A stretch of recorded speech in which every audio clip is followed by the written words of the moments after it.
नमस्कार दोस्तों, तनिष का जो आविष्कार है वो दूर दराज तक पहुंचा है, पूरे देश के अंदर, पूरे विश्व के अंदर कहूँगा। और आज विशेष तौर पर डबवाली के विधायक, ऊर्जावान विधायक, युवा विधायक कहूँगा, और वो इस बच्चे को अपना आशीर्वाद देने के लिए उनके निवास स्थान पर पहुँचे हैं। कितनी खुशी हुई एमएलए साहब? देखिए, मैं सही मायने में जब भी कोई एक युवा साथी कुछ ना कुछ हमारे तरक्की करता है जी, मुझे खुद एक बड़ी प्रेरणा भी मिलती है, क्योंकि मैं खुद हमेशा सोचने लगता हूँ कि हम उस आयु में थे कि क्या इस तरह की उपलब्धियाँ कर सकते थे। तो मतलब मेरे लिए बहुत बड़ा एक खुद के लिए पर्सनली एक मोटिवेटिंग फैक्टर रहता है। और बहुत खुशी है, ख़ास करके ये और ज़्यादा खुशी बढ़ जाती है कि जब वो हमारे खुद के परिवार का, डबवाली परिवार का सदस्य है। तो प्रधानमंत्री जी के माध्यम से इसको प्रोत्साहन मिला है, तो उस चीज़ का मुझे पूरा इस पर गर्व भी है।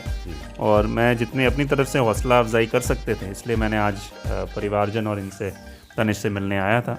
और जिस तरह की इसमें आगे इच्छा शक्ति है कि और कुछ करना है, वो देख के मुझे और भी ज़्यादा प्रसन्नता है। बिल्कुल एमएलए साहब, एक सोशल मीडिया का वक्त है, हर बच्चे के हाथ में मोबाइल है और माँ बाप इस बात से चिंतित रहते हैं कि ये मोबाइल सारा दिन चलाते रहते हैं।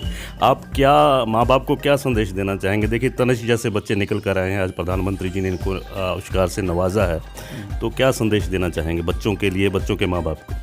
देखिए, दोनों को मैं कहूँगा कि हर कोई जो सुविधा दी गई है उसका किस तरीके से हम उपयोग करते हैं जी, वो एक बहुत बड़ा उसका फ़ायदा हर चीज़ का है, नुकसान भी हर चीज़ का है। चाहे आज सोशल मीडिया है, कई लोग हम देखते हैं आजकल केवल उसको माध्यम दूसरे का तिरस्कार करने के लिए, टीका टिप्पणी करने के लिए करते हैं। जी, कई लोग हैं उसको सदुपयोग जो तनिष ने करके दिखाया है। तो मैं खास करके जो युवा अवस्था के सभी बच्चे हैं, जी, मैं उनको तो यही कहूँगा कि भाई आप इस तरह के रोल मॉडल्स को चुनें। और इसमें बहुत बड़ी संभावनाएँ हैं इस मीडियम में, और आगे आपको बहुत ज़्यादा फ़ायदा मिल सकता है। और माता पिता को भी मैं ये कहूँगा कि बच्चा जब भी आगे बढ़ेगा, जब आप सही मायने में उसकी प्रतिभा को जान के, उसको समझ के उसको प्रोत्साहन करेंगे, मार्गदर्शन करेंगे, तो हमेशा ये नहीं सोचना चाहिए कि मोबाइल है तो गलत चीज़ है, और उसको मोटिवेट ज़रूर करना चाहिए कि भाई इस दिशा में जाकर।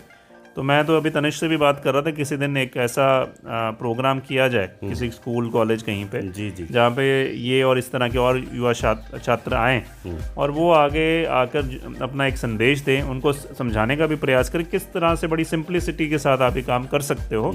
इसमें कोई ज़्यादा विशेष चुनौती नहीं है, अगर आप सही मायने में अपना फोकस बना लें। बिल्कुल फोकस बना लें। और दोस्तों, हमारे विधायक महोदय ने एक बहुत ही अच्छा सुझाव दिया है इस बच्चे को लेकर कि इस बच्चे के साथ हम सेमिनार्स कर सकते हैं, बच्चों के साथ मिला सकते हैं, ताकि कुछ और बच्चे निकलें अपनी प्रतिभाओं को निकल कर, और हम कहें कि परिंदों को मिलेगी मंजिल एक दिन, ये फैले हुए उनके पर बोलते हैं, खामोश रहते हैं वो लोग दुनिया में जिनके हुनर बोलते हैं। बहुत बहुत मेहरबानी, शुक्रिया। कहते हैं कि एक बार तबीयत से पत्थर तो उछालो यारो, कौन कहता है कि आसमान पे छेद नहीं हो सकता।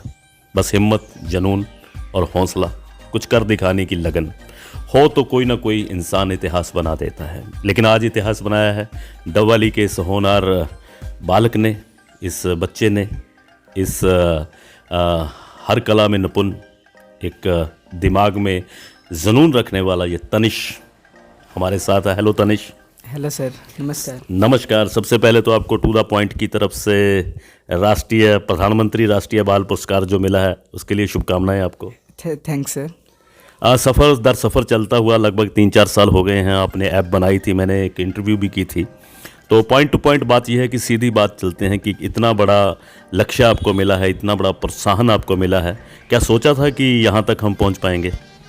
सर, जब मैंने मेरा पहला ऐप बनाया था तब तो बिल्कुल नहीं सोचा था मैंने कि मुझे कभी प्रधानमंत्री जी से इंटरेक्शन का मौका मिलेगा। लेकिन जैसे जैसे मैं आगे बढ़ता गया, फिर मुझे मतलब मेरा शुरू से एक सपना था कि अगर बात हो तो मुझे बहुत खुशी होगी। वो सपना कल पूरा हुआ। ये किस तरह से हुआ? कैसे आपको पता चला कि प्रधानमंत्री जी आपको इस बाल पुरस्कार से नवाज रहे हैं? सर, हमारे जो लोकल तहसीलदार साहब हैं, वो रात को हमारे घर पर आए। उन्होंने हमें अच्छी तरह फॉर्मल इनविटेशन दिया। हमारे पास सेंट्रल गवर्नमेंट से मेल्स आई, उनमें उन्होंने सारी हमें जानकारी दी इवेंट की। कोई अप्लाई किया आपने इसके लिए? यस सर, मैंने उनकी साइट पर जाकर मंत्रालय की वहाँ पर अपना एप्लीकेशन उन्हें किया। नहीं, ये भी ख्याल कहाँ से आया कि मंत्रालय की साइट पर जाना चाहिए? कई बार तो इंसान को लगता है नहीं होगा, पता नहीं होगा या नहीं होगा। कितने सर कॉन्फिडेंट थे आप? मुझे पता चला कि ये बच्चों को मिलने वाला इंडिया में सबसे बड़ा पुरस्कार है और इसमें हर साल लाखों बच्चे अप्लाई करते हैं। और सर मैंने सोचा कि अगर सभी कर रहे हैं तो मेरे भी कुछ अचीवमेंट्स हैं मैं जिनके दम पर मैं सर से बात करना पसंद करूँगा। इसलिए सर मैंने ये सोचकर उस पर रजिस्टर किया। हाँ जी। लेकिन जब अप्लाई किया तो काफ़ी बच्चों ने वहाँ पर अप्लाई किया होगा। हाँ जी सर। अप्लाई करने के बाद जब तक रिजल्ट्स नहीं आया तब तक मन में क्या था? क्या उम्मीद थी कि हो जाएगा? सर उम्मीद तो छोड़ रखी थी। हमें उन्होंने जो ये अवार्ड देना था इससे सिर्फ एक हफ्ता पहले ही सभी बच्चों को इन्फॉर्म किया उन्होंने। ओके। इसकी सर कई लेवल्स पर चेकिंग हुई, पहले डिस्ट्रिक्ट लेवल पर, स्टेट, फिर सेंट्रल। ऐसे करते सर उन्होंने सेंट्रल पर फिर 623 बच्चे थे शायद, उनमें से उन्होंने फिर फाइनल अपनी लिस्ट में 29 बच्चों को सिलेक्ट किया और 29 में मेरा नाम था। जब आपने नाम देखा तो सबसे पहले किसको बताया कि मेरा नाम आ गया है इसके अंदर? मुझे पापा ने बताया। मम्मी पापा ऊपर बैठे। अच्छा, एक बात और भी यहाँ निकलती है। जब आपको नाम बताया, अभी आपका नाम आया, उस वक्त आप क्या कर रहे थे? मैं उस वक्त भी अपना ऐप ही बना रहा था। अरे क्या बात है! एक तरफ इतिहास रचा जा रहा था और काम करने वाले कर्मयोगी जो लोग होते हैं वो काम ही करते रहते हैं, क्योंकि ये अंतिम पड़ाव नहीं होता है उनके लिए।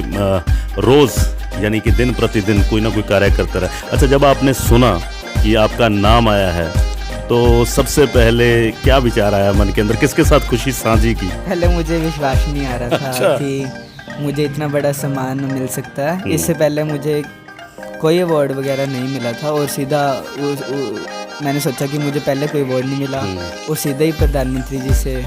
क्या बात है! सीधा ही प्रधानमंत्री जी से मुलाकात हो गई। पहले उठा, अपना अच्छे से देखा भी, उनकी कॉल रिकॉर्डिंग हमने कई बार सुनी।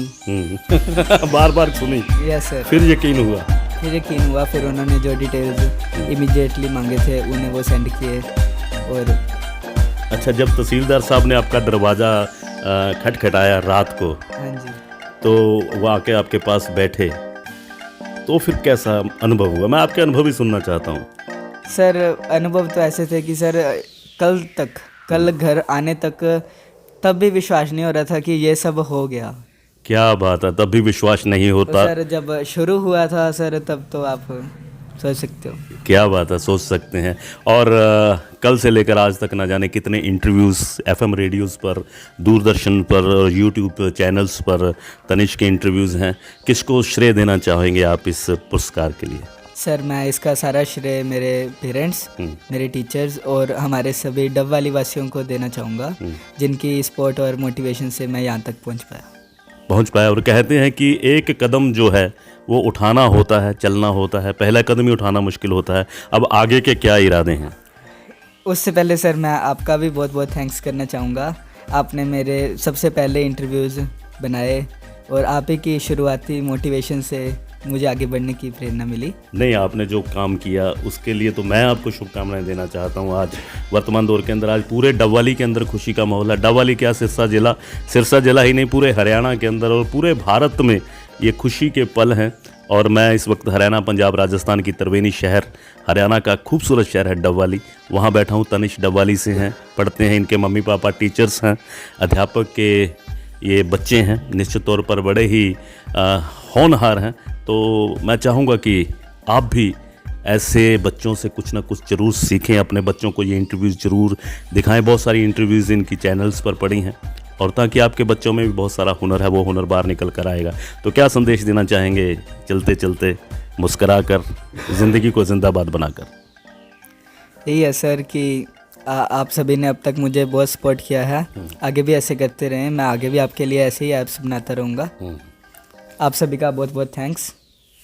बहुत बहुत थैंक्स। और निश्चित तौर पर ये आबो हवा है और इनके भाई हैं, इनकी मम्मी है, पापा है, मेरे साथ ही बैठे हैं, पूरा परिवार, पूरे रिश्तेदार सब खुश हैं। और खुशी के सालों में हम मुस्कुरा कर कहेंगे ज़िंदगी जिंदाबाद।